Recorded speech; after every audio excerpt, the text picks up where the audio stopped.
So, pila ka bukid yung sin? Sa inyong na-think na ba? Okay, right after you think of it, what are the next words?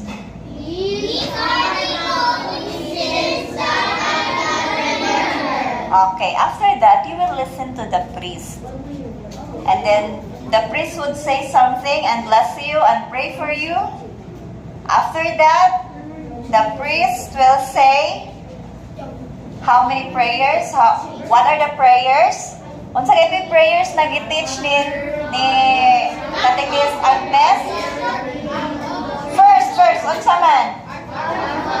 And then next? Hail Mary, and then? And? Very good. Those are the prayers that the priest will tell you what to pray.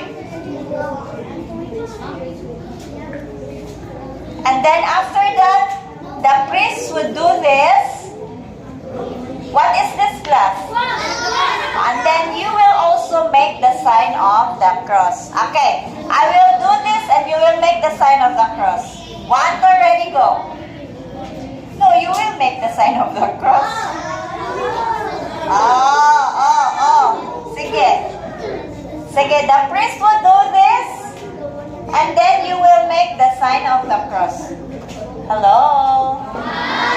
Okay, again. Sige. Let's now make the proper confession. Sige, unsay naka-instruct diha? No, ang first June. Okay, and then? Very good. Sige, stand up kintahay mo, be. Sige, 1, 2, ready, go. You will make the sign of the cross. Do not say it. Ready, go. And then?